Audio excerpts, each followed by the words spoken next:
Today, let's dive into a really powerful story. It's all about fear, about doubt, and about where strength really comes from. This is the story of Gideon's fear and how the doubtful are often the ones who get used for incredible things. So let me ask you something. Have you ever been handed a huge responsibility, a big project, or some kind of challenge, and your very first thought was, whew, me? Oh no, you've definitely got the wrong person. There is no way I'm qualified for this. If you've ever felt that, well, you are in very, very good company. So where does our story begin? Well, it's not on some grand battlefield or in a king's palace. Nope, we start in a place of secrecy and fear. And that's where we meet our main character, Gideon, who is, for all intents and purposes, a hero in hiding. And right away, you see this massive, almost unbelievable disconnect. On one side, you've got Gideon's reality. The guy is so terrified of his enemies, the Midianites, that he's threshing wheat inside a wine press, literally in a hole in the ground, just to stay hidden. He's from the weakest family in his tribe, a total nobody. But then, look at the greeting he gets. The Lord is with you, mighty warrior. Mighty warrior? The man is hiding in a hole. This one jarring contrast, it just sets the stage for everything that's about to happen. Now, that greeting wasn't just a simple hello. It was a call to action. And this is where we see how Gideon really feels about himself. This is the call to the doubtful.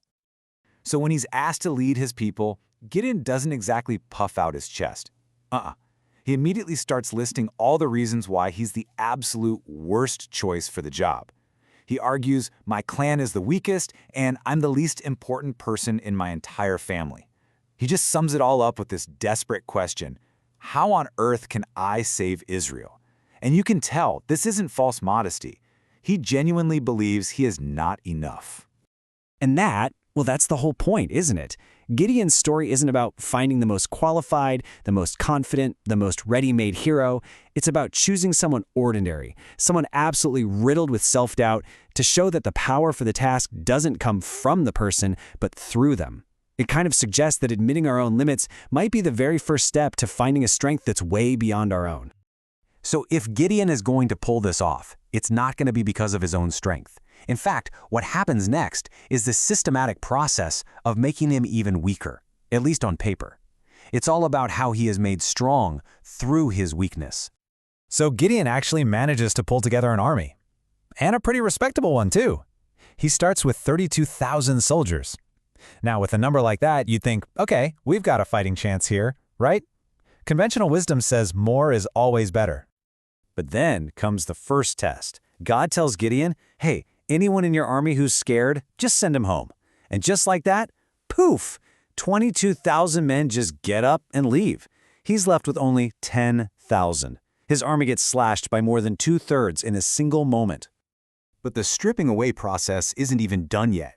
After another even weirder test involving how the men drink water from a stream, the army gets whittled down one last time. His final force? 300 men.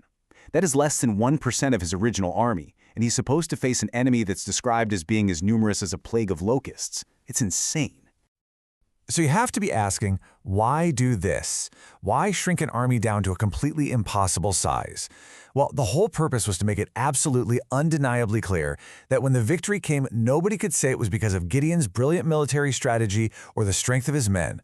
It's all about taking human ego completely out of the equation, making sure everyone knows the power came from somewhere else. Okay, so the stage is set. We have 300 men armed with some very strange equipment, about to go up against a massive, sleeping army. This is the climax, an impossible victory. Now, their battle plan is less of a physical fight and more of a psychological one. Check this out. Each of the 300 men gets a trumpet, an empty clay jar, and a torch to hide inside it.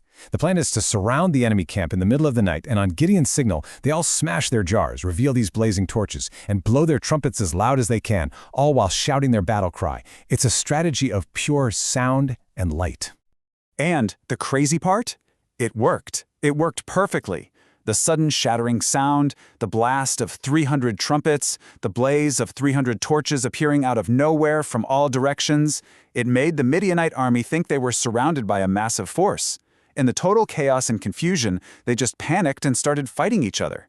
Gideon's tiny army barely had to lift a sword. So, what can we take away from this? From the story of a man who went from hiding in a hole to leading this miraculous victory. Well, I think it all comes down to understanding the purpose of your fear. The real core idea of this whole story is this.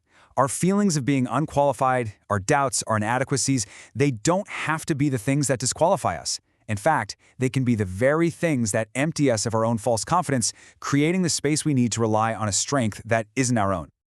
So I'll leave you with this final thought to chew on. That one thing you feel makes you completely, utterly unqualified for whatever's in front of you, that weakness that you are most aware of. What if that's not a liability at all? What if your biggest doubt is actually your greatest qualification?